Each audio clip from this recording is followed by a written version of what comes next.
이 갈라디아 교회도 문제가 많았습니다. 그 문제는 뭐냐 하면 사도 바울이 복음을 전했는데 그 복음으로 충분한데 또 오늘 우리 이제 한국 교회로 말하면 이단들이 들어온 거예요. 예수 믿는 것만으로 안 된다. 우리 유대인들은 구약에 먼저 택함 받은 백성이다. 우리는 율법을 다 지켰다. 우리는 태어날 때부터 할례를 받았다. 그럼 당신들이 이방인들이죠. 당신들이 구원 받으려면 우리처럼 유대인으로 개종을 해서 제가 이걸 이제 풀이하는 거예요. 개종을 해서 우리처럼 할례를 받고 율법을 지키고 예수를 믿어야 된다는 거예요. 그러니까 이제 이방인들은 잘 모르잖아요. 바울이 전한 복음은 예수 그리스도의 복음만으로 충분하다는 거예요. 더 이상 할 게 없다는 거예요. 오늘로 말하면 예수 믿으면 구원받습니다. 이걸 전한 거예요. 그랬는데 거짓 교사들이 율법주의자들이 들어와 가지고 아니 어떻게 너희들이 예수만 믿으면 되냐. 유대인처럼 행할 것을 해야지. 그러니까 이들이 이제 혼란에 빠진 거예요. 아니 우리가 예수 믿으면 충분한데 왜 그러냐. 그러니까 믿음이 흔들리기 시작하는 거예요. 아 그게 맞는 모양이다.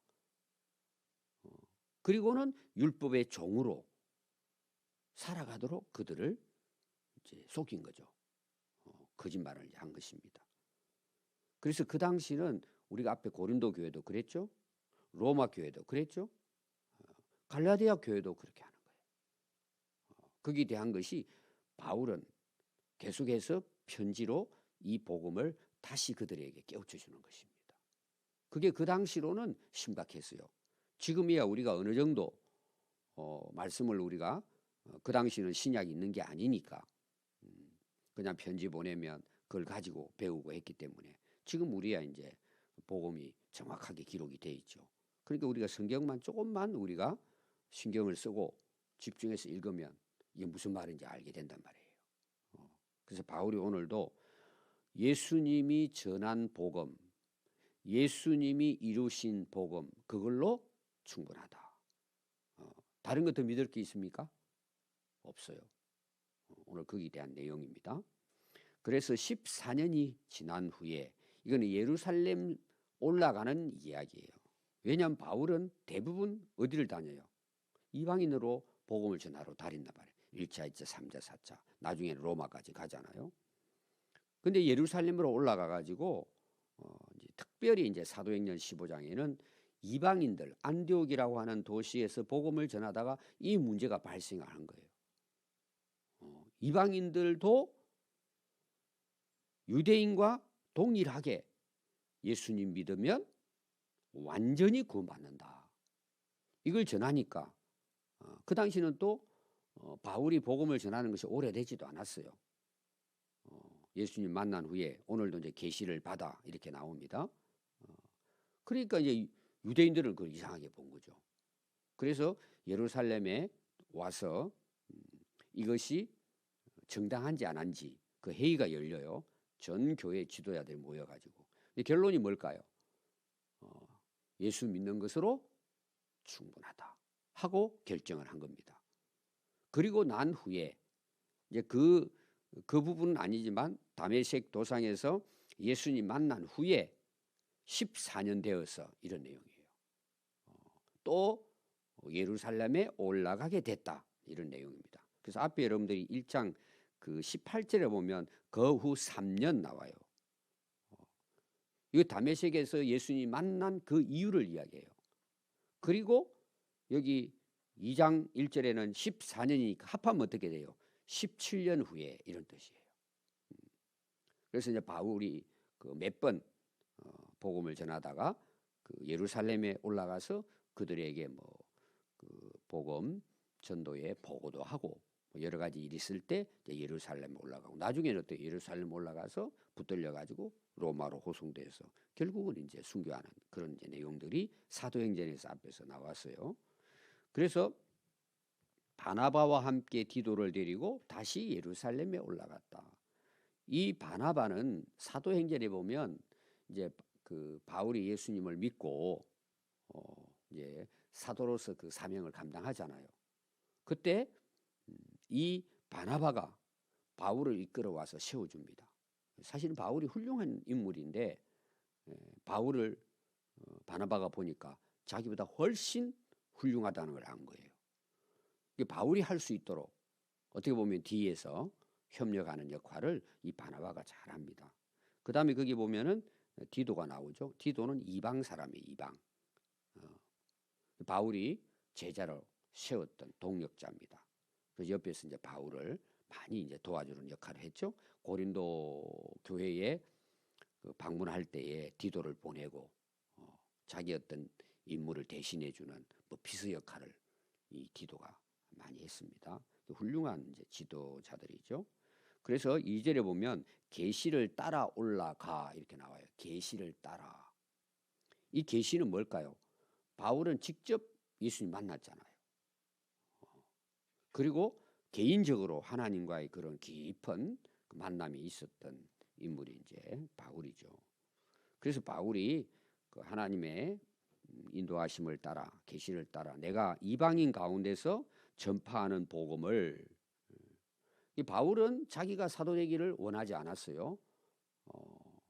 하나님께서 부르시고 예수님께서 만나시고 성령께서 보내시고 하나님께서 바울을 이방의 복음 전도자로 세웠습니다. 그래서 예루살렘에 올라가서 그가 그 주님으로부터 받은 그 복음의 계시는 가르쳐 주는 거잖아요. 그걸 내가 전했다는 내용이에요. 그리고 유력한 자라고 하는 것은 이 유력한 자는 그 당시 예루살렘 지도자들입니다. 예수님의 제자로 말하면 뭐 베드로, 요한, 야고보 특히 그 이제 사도행전 15장에도 종교 회의를 보면 그들이 주 지도자가 되어서 그런 회의를 진행하는 걸 볼 수 있습니다. 그들에게 사사로이 한 것은 개인적으로 가서도 자기가 주님으로부터 뭐 받아서 또 사도로 부름 받고 또 말씀을 계시받은 것에 대해서 이제 전한 거죠. 그러니까 베드로 같은 경우에는 직접 예수님과 같이 지냈잖아요. 그러니까 아마 베드로나 야고보, 요한 같은 경우도 그 바울에게 예수님의 생애에 대해서 예수님이 자기를 택하고 이런 이야기 아마 서로 나눴을 거예요. 서로 이제 도움을 받는 거죠.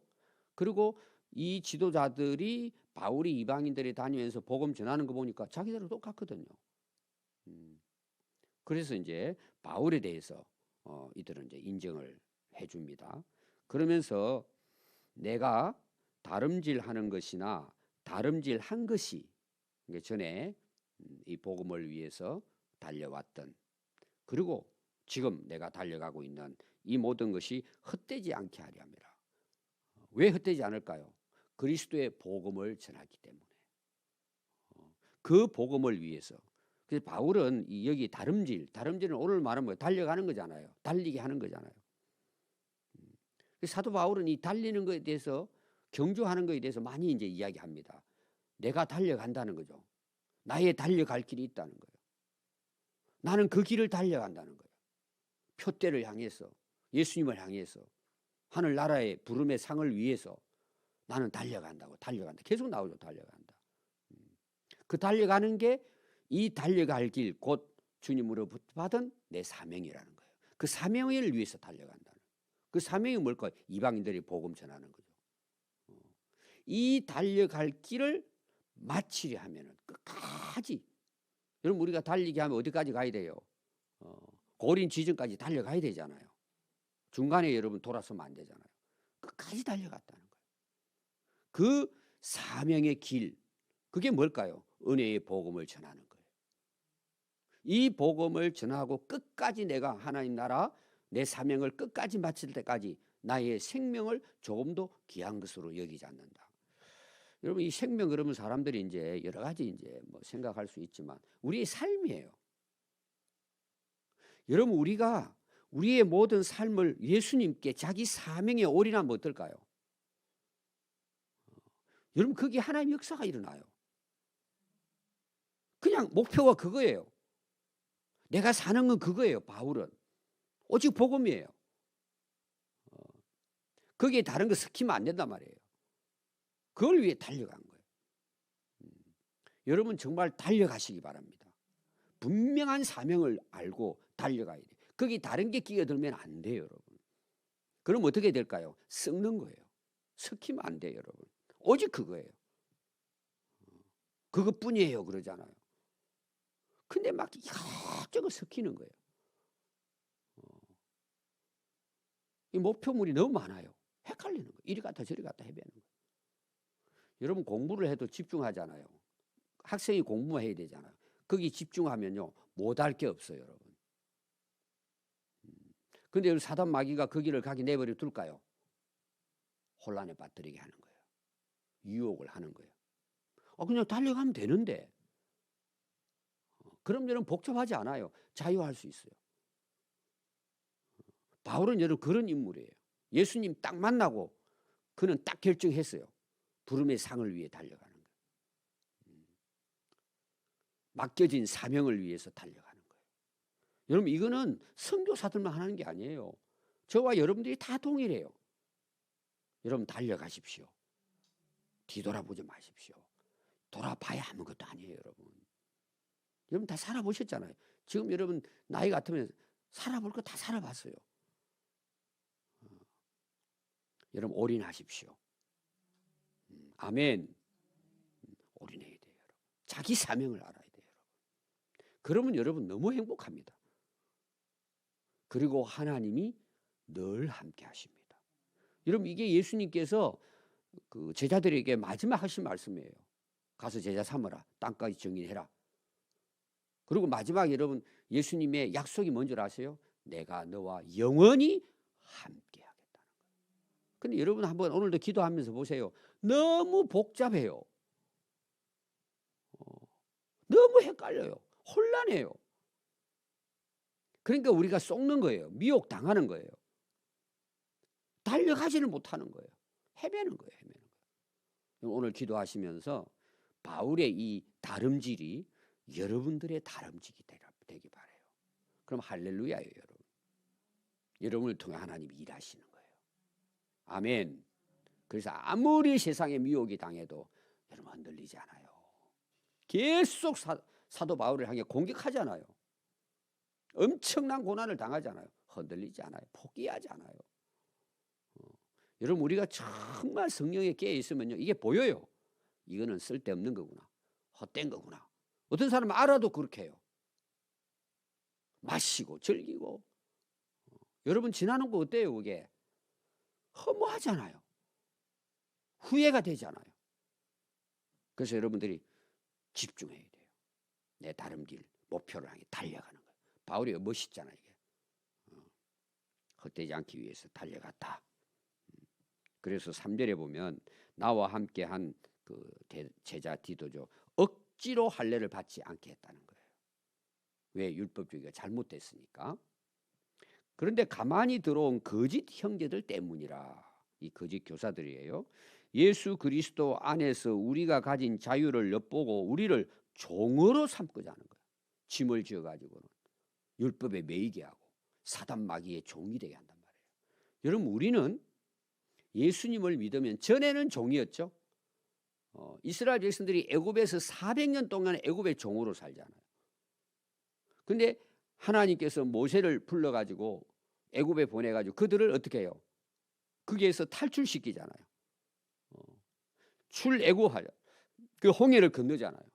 종의 자리에서 자유의 몸이 된 거예요. 근데 이스라엘 백성들 보세요. 좀 힘들고 어려우면은 애굽을 생각하는 돌아가죠. 왜 그럴까요? 미혹당하는 거예요. 이제 우리는 돌아갈 데가 없어요. 홍해를 건너와 버린 거예요. 다시 돌아갈 수가 없어요. 그게 세례라고 그랬어요. 우리는 예수님 안에서 십자가와 함께 못 박혀 죽었어요.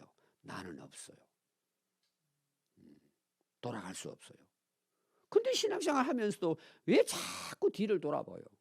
왜 자꾸 세상을 기웃거려요? 아직도 그게 매여 있단 말이에요. 완전히 잘라버려야 돼요. 우리는 종에서 자유의 몸이 된 거예요. 그 자유가 뭐냐? 하나님의 자녀가 된 거예요. 이제는 우리는 종이 아니에요. 마귀의 종이 아니에요. 하나님의 자녀예요. 그리스도 안에 자유를 얻었단 말이에요. 여러분, 자유라 그러니까 우리는 이렇게 생각할 수 있어요. 내 마음대로 살면 되는구나. 그런 자유가 아니고 그리스도 안에서의 자유예요. 그럼 그게 무슨 말이냐? 예수님을 따라가는 것이 자유예요. 이 세상을 이기는 거예요. 사단 마귀에서 완전히 벗어나는 거예요. 그래서 우리는 자녀니까 어때요? 하나님과 우리 관계는 어때요? 자유스러운 거예요. 예수님 한 분만으로 충분한 자유를 우리는 누리게 되는 거예요. 이제는 죄의 종, 사망의 종, 마귀의 종이 아니라 하나님의 종, 그리스도의 종이에요. 이 종이라는 표현은 자유를 의미하는데 이제 하나님의 말씀 안에서 순종하며 누리는 자유를 이야기하는 거예요. 이제 그리스도를 벗어날 수 없는 거예요. 그분 안에서만 살아가는 거예요. 그게 그리스도의 종이에요. 이거는 영광스러운 거예요.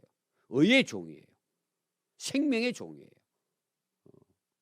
우리가 그런 이제 하나님의 자유로서 자유한 자가 됐다. 그래서 마지막 5절에 보면은요. 그들에게 우리가 한시도 복종하지 않, 율법주의자, 거짓 선지자들이 한시도 그들에게 복종하지 않았다. 좀 더 그들이 말하는 그 율법주의에 빠지지 않았다. 단 한 가지도 거기에 흔들리지 않았다. 그런 이제 표현입니다. 그래서 우리는 왜 그렇게 했느냐? 복음의 진리가 항상 너희 가운데 있게 하려 함이라. 그리스도의 복음 안에서 충분하고 부족함이 없어요. 그런데 뭘 더 가가지고 율법에 뭘 이걸 따라야 되고 해야 되냐? 이 캐톨릭이 그렇단 말이에요. 복음만으로만 안 된다. 선행을 쌓아야 된다 그래요. 오늘 결론은 이겁니다. 오늘 여러분 계시라는 게 나오죠. 우리 기독교의 복음에 대해서 간단하게 마무리를 제가 하겠습니다. 복음이 뭐냐? 전부 다 하나님께로부터 오는 거예요. 내에서 출발하는 건 단 하나도 없어요. 그럼 종교는 뭐죠? 전부 다 나로부터 출발해요. 그래서 내가 어떻게 해야 돼요? 수행을 해야 되고 고행을 해야 되고 이것저것 다 해가지고 뭔가를 이루려고 해요. 여러분 이룰 수 있습니까?